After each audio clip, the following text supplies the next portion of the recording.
melanjutkan kisah-kisah yang pernah disampaikan dari kemarin. Insyaallah pada malam hari ini kisah tentang keutamaan menuntut ilmu.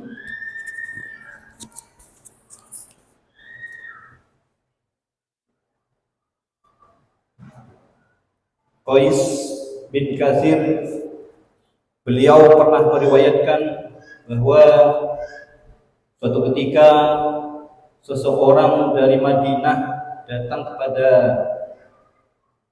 Abu Darda di Damaskus. Siapa Abu Darda? Abu Darda ini adalah sahabat Rasul yang senantiasa selalu ikut hampir semua perang di zaman Rasul. Bahkan ketika perang Uhud, Rasul bersabda, Abu Darda ini adalah pasukan perang berkuda yang terbaik. Namun namanya Abu Darda ini adalah Uwaimir bin Zaid bin Qais. Beliau adalah hafal Quran dari Rasulullah SAW. Ketika seorang datang menemui Abu Darda, lalu Abu Darda bertanya, "Kenapa engkau datang kemari?"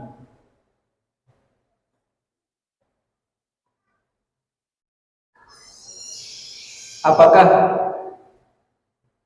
engkau ada tujuan yang lain? Abu Darda, lalu orang itu menjawab, "Qala la, aku tidak ada tujuan lain. Aku hanya pernah membaca hadis Rasulullah yang engkau langsung mendengar hadis tersebut."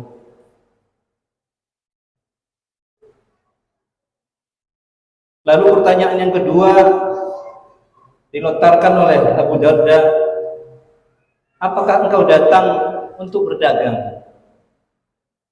Kata pemuda ini, "Qala la, tidak. Aku datang karena hadis ini." Apakah benar hadis ini engkau dengarkan langsung dari Rasulullah? Apa hadisnya? Hadis terkait dengan keutamaan mencari ilmu. Man salaka tariqan yaltamisu fihi ilman, sahalallahu lahu tariqan ilal jannah. Sampai akhir hadis. Hadis ini agak panjang sekali. Siapa yang meniti jalan untuk menuntut ilmu, maka Allah akan memudahkan jalannya menuju surganya Allah. Wa innal malaikata la tad'u asnihataha li talibil ilmi. Kemudian buat orang yang menuntut ilmu, para malaikat akan meletakkan tangannya. Kita tidak bisa membayangkan seperti fisik manusia yang kemudian meletakkan, ini sesuatu yang gaib tapi diceritakan dalam hadis ini. Buat orang yang menuntut ilmu, orang yang berjalan menuntut ilmu, para malaikat itu meletakkan tangannya dengan ridho, mengawasinya, diawasi malaikat. Kemudian hadis ini, wa innal alima liyastaghfira lahu man fis sama wa man fil ardh. Kemudian para ulama senantiasa memohonkan ampun kepada siapa? Kepada para penuntut ilmu, orang yang mau berjalan untuk menuntut ilmu. Mereka penduduk langit dan bumi memohon ampun. Untuk siapa? Untuk para penuntut ilmu. Hatta al-khitan filma, sampai-sampai ikan-ikan di lautan pun memohonkan ampun untuk para penuntut ilmu. Luar biasa. Orang yang hanya berjalan untuk menuju mencari ilmu sudah dikawal para malaikat. Didoakan para penduduk langit dan bumi. Bahkan para ikan yang di laut pun mendoakan untuk memohonkan ampun. Kemudian wafadul alim ala abid, dan keutamaan orang yang alim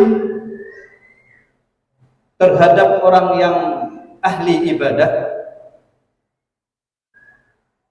Kafadlil qamari ala sa'il kawakib, seperti ibarat bulan dan bintang-bintang. Orang yang alim itu seperti bulan yang bercahaya. Sedangkan orang yang ahli ibadah, yang ibadahnya sudah pasti diterima, itu kerap kelipnya seperti bintang, masih kalah.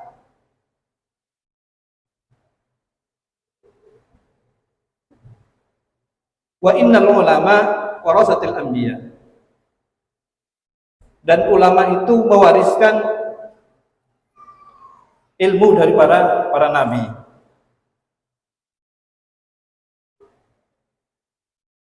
Kemudian bahwa nabi tidak mewariskan dinaron aula dirhaman, juga tidak mewariskan dirham. Innama warithul ilm, tapi nabi mewariskan ilmu.